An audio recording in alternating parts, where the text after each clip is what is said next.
خۆشەویستی خوا صلى الله عليه وسلم دەفەرمێ اتقوا دعوة المظلوم فإنها تصعد إلى السماء كأنها شرارة.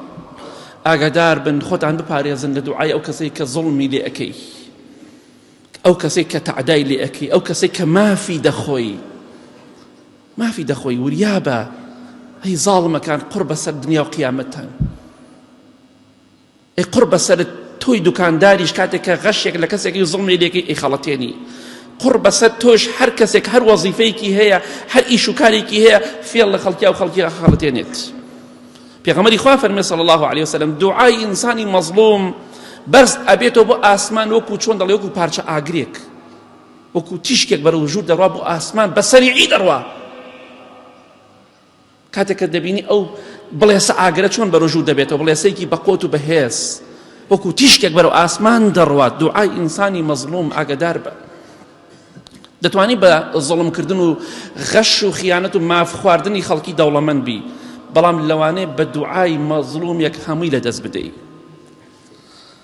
بەڵێ ئیبن عوقەیلی حەنبەلی ڕەحمەتی خوای لێبێ دەفەرمێ هەندێک وەزیر هەبوون زوڵمیان دەکرد لە خەڵکی، دەسەڵاتدار بوون،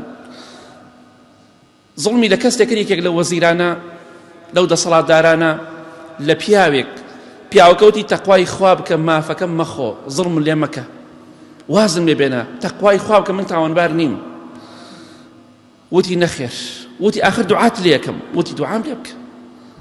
بە گاڵتەیەکە وتی سەرێکی شەوت بیر نەچێ، لە سەرێکی شەوە دوعام لێ بکە، وەکو گاڵتەیەک بە ئینسانی مەظلوم. سبحان الله، دوعای لێکرد چەند ڕۆژێکی خایاند ئەو کەسە ئەو وەزیرە کرایە سجنەوە و تەعزیبێکی چاک درا و زەلیل و داماو کرا، هەموو شتێکشی لێسەنرایەوە.